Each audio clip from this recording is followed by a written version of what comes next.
So there's this family that lives near me. They kind of live outside. Their physical abode is quite small. So their couch is outside. Their living room is open for everyone to see. And one time I passed by like the 15-year-old brother holding down his like 11-year-old brother.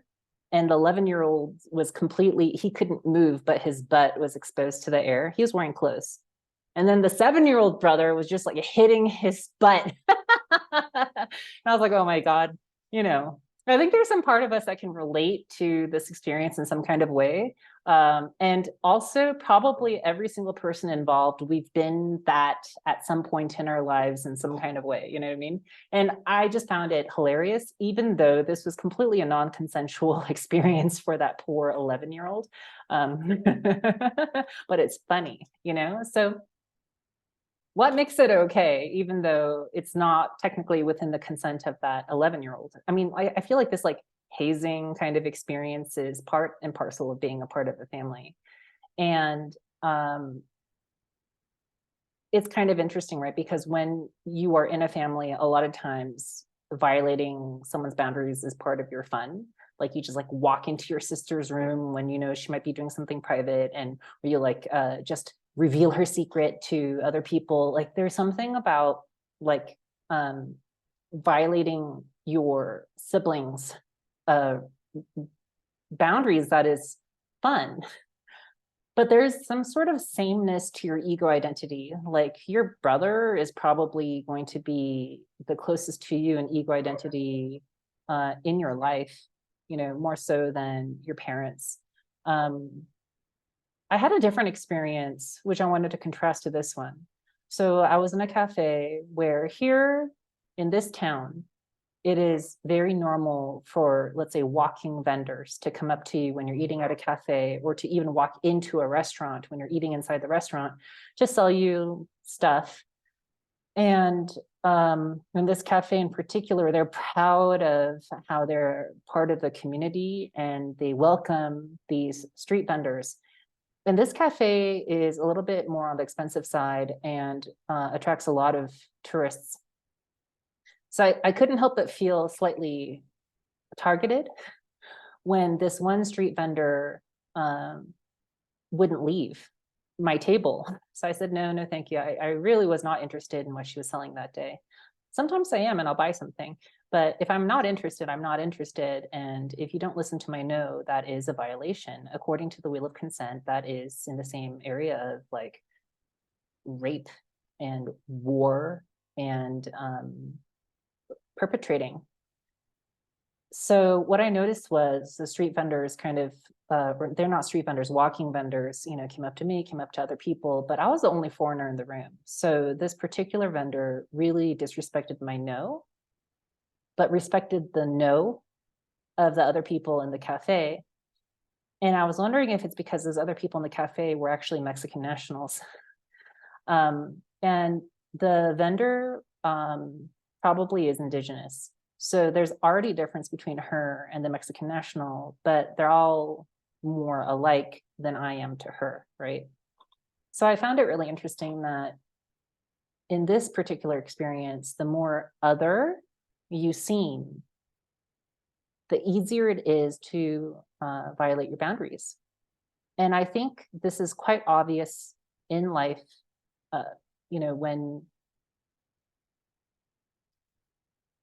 when something happens to someone or some people or something that you share an ego identity with, you probably feel hurt. So I remember a long time ago, I used to work in an office and I had a coworker, and we were the two only Asian people in our department. And something had happened where an elderly Asian man was pushed to his death, unfortunately, inside the subway by clearly a crazy person. And we were discussing this and we were both really hurt. And we were more hurt than anyone else in our department, probably because we shared some kind of ego identity with the person who had passed. He was a complete stranger to us, but we took it more personally, right? We took it more personally than the other people in the office. And I think this makes sense. On the spiritual level, this is actually not good for you. But on the human level, This is what makes life very delicious. This is what makes your family worth spending time with, your tribe worth having an allegiance to. There's sort of a split between kind of the non-identification when, let's say, you're more, in quotation marks, spiritual, and the identification when you are more human. So we were more hurt because our egos identified with that individual, basically because of race, and also because of the shared experience of what we experienced in the States being our particular race. So I experienced a different thing in the cafe where I'm other. So it's easier to violate me, perhaps, right? But if I'm the same, then you don't want to violate me as much. And if I say no, you respect that more, which I find really interesting. So let's compare and contrast this to the experience of the poor 11-year-old boy whose butt was getting hit by his younger brother, aided by his older brother. You know, that's clearly violation, okay? That is physical violation. But somehow it's funny because it's a family member doing it to a family member. Okay, let me talk about the lesson here that I want to talk about. When I see people giving away their energy to the wrong people, they often don't feel it very much. They don't feel bad when they're stolen from. Kind of like how I'm assuming that 11-year-old doesn't feel as bad with his brothers hazing him like that than if strangers hazed him in the same way. I mean, then that's really bad, right? That is real violation, and that is just a horrible incident. But when your brothers are doing it, it's more fun. It's almost like a sign of love, right? Like they wouldn't bother hazing you unless they were interested in you. So this is what I see in people who don't mind their boundaries being violated. And some of the people I know in real life have had their boundaries really violated by people in their lives, like having money stolen from them by friends, or having objects stolen from their house by people they're dating or their friends, or having like tens of thousands of dollars of family money that was like set aside for them being taken by a different family member and used up, and now it's gone. You know, these people don't feel that bad when that happens. Even when the thing that happens is extraordinarily creepy and you should be scared of this person and shut them out of your life. This person's like mentally ill and obsessed with you, and they're scary, you know? So when you should feel fear that there's like a dangerous person in your life, instead you react in a nonplussed kind of way where you permit it or dismiss it like it's not that big of a deal. When in fact, you should be reacting as if that person were highly, in quotation marks, other. And at the highest level that you don't live at, no one lives at this level, but it exists, you don't really sense any kind of difference or other with other energies. So you being one kind of energy and let's say so-called evil being another energy, you don't really sense any kind of difference. It's not threatening to you. But at that level, you're not human. And if you lived at that level, you would die very quickly because you don't have any kind of ego and you don't care about your physical safety. So when you go slightly lower in vibration, to me, it's a spiritual act to defend your boundaries. That's a whole other topic. So if you don't defend your boundaries, you're not being spiritual. And obviously you're not at a high vibration, you're not healed, etc. You think of yourself, you have so much self-hatred actually, that you think it's like you're worth stealing from, or you deserve it, you know? That in some ways, the only value you have in life is to be stolen from or used. So what I'm saying here is, the original trauma that someone with really bad boundaries that doesn't sense or feel it when they should, when someone's violating their boundaries, the original trauma that this person has is usually their mother stealing from them. And what I see is literally a huge jungle vine going from that person's heart to their mother's heart. And the mother's just like sucking from them. And when I talk to these people, they really don't care if their mom is still stealing energy from them. They go, I don't mind, you know, she needs it. I love her, I feel sorry for her, this kind of stuff. And it's not seen as disgusting an act as I personally see it. What I'm about to say might trigger some people, but it's just the truth. The common sense is that sexual violation of a child is absolutely wrong. It completely goes against nature, and it is almost universally reviled, right? However, your mother sucking energy from you, the mother stealing energy from the child, the mother using the child energetically is not necessarily seen in the same way popularly. Number one, because people don't really know about it, but also it's not seen as a physical act all the time also. But if you could see what I see, you would be just as disgusted. You would see it as very perverted. A woman should not steal energy from her child. A woman should not steal energy from her child. And so if this has happened to you, and if you did not heal this original trauma, then this jungle vine from your heart to your mother's heart, every single time you encounter a new person who can sense this, they're probably going to be much lower in vibration than you. And they're going to send this like tendril. This is so annoying. All these dogs are barking, probably because I'm talking about the subject matter. Just a second. Okay, so if you have a jungle vine going from your heart to your mother's heart, and you haven't healed that, and through that jungle vine, your mother is stealing energy from you and you don't care. Some people whom I've interacted with, that I've seen this with, I'll tell them and they'll already know and they don't care. Some people I've interacted with, they don't know, and they still don't think it's that big of a deal, because unconsciously they believe that they are literally a part of their mother, and that their mother is primary, like their mother's experience is primary. So their experience is only adjunct to their mother's experience. If you haven't healed this, then what happens is in real life, you're going to meet new people. And for whatever reason, they're going to be all the same and they're going to do the same thing. So for certain people, it's going to be friends who steal from you.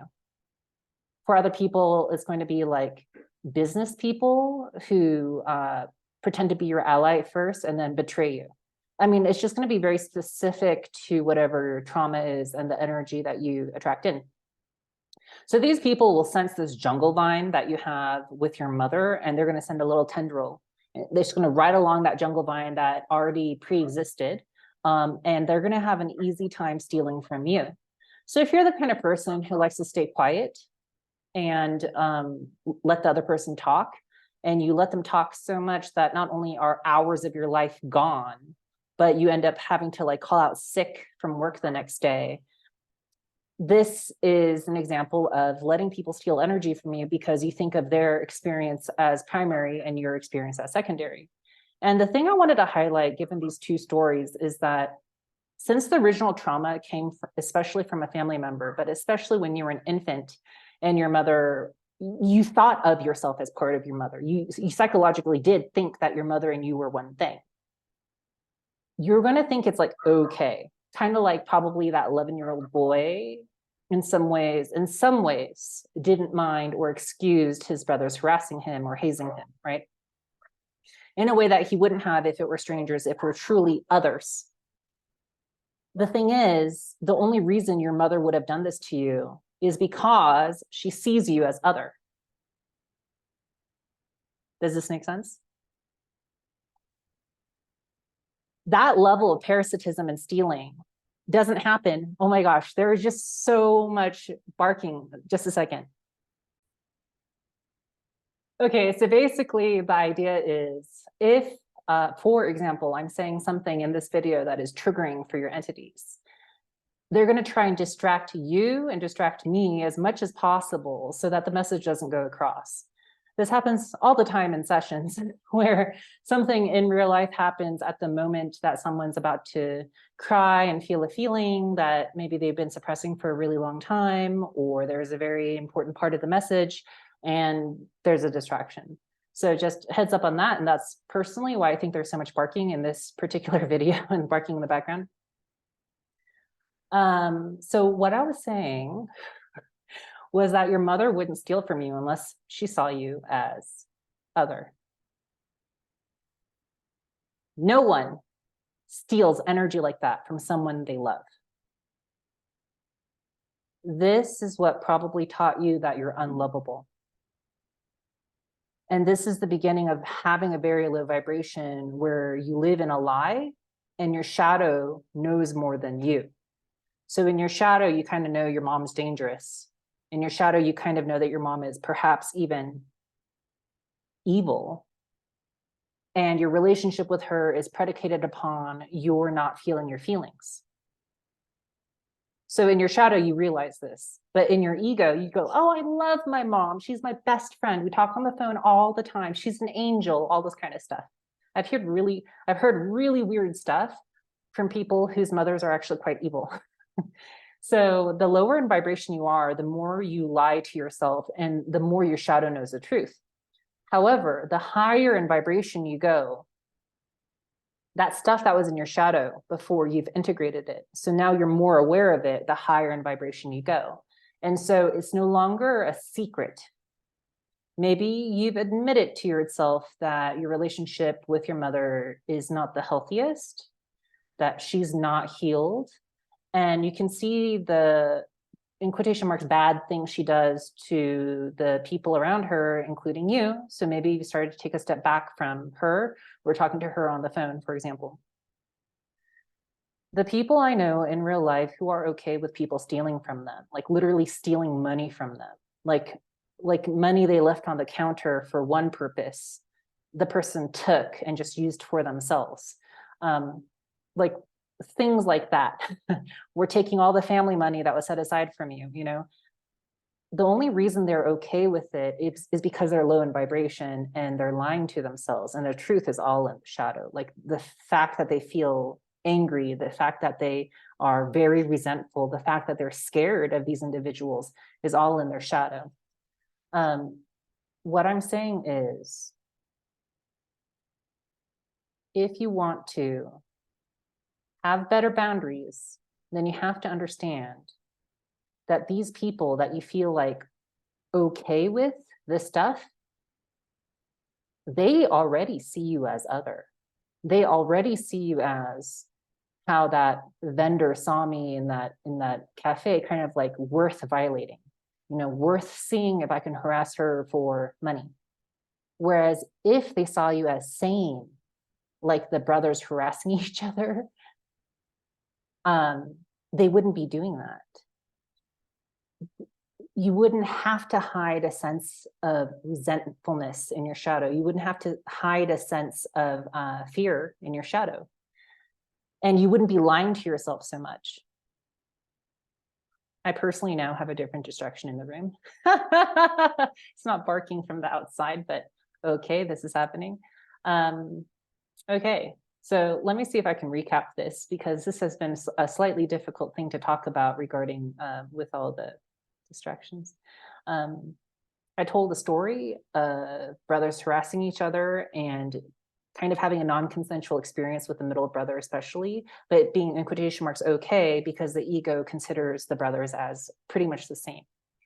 I told another story of being harassed in a cafe, especially because I was seen as other. And I was saying that you only steal from others. You only go to war with others. You don't go to war with yourself. I mean, you can, but you know, not on the sense I'm talking about here. You don't steal from yourself, right? You steal from others. Like, so if your mother stole from you, she sees you as other, but you see her as the same. And this is the huge fault here in not feeling your boundaries. You see her as the same. And every single person that comes into your life that rides on that jungle vine from your heart, you're going to see them as the same too. They're going to feel like the same to you. It's like, oh, it's okay because it's my brother. You know, it may not be your biological brother in real life, but the sense to your body is going to be like, oh, it's okay because it's my brother. When in fact, they are only taking from you because they see you as other. And in particular, this is what I didn't say in the past, I'll say it now. The kind of other they see you as is as food source. So they are, you know, entitized pretty much, and you are higher in energy. So you have something to steal from. that's how they see you as other. They see you as like almost like a different species, maybe not consciously because they're unconscious, but the entity living inside of them is stealing from you because you're other.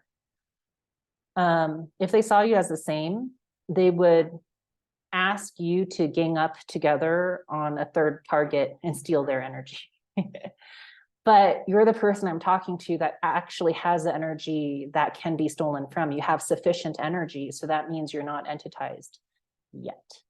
So if you do not want to become like the kinds of people who unconsciously steal from other people, you have to have better boundaries, because the longer you go in life with these extraordinarily poor boundaries, you over time become entitized yourself. Okay. Thank you for listening. See you next time. Bye.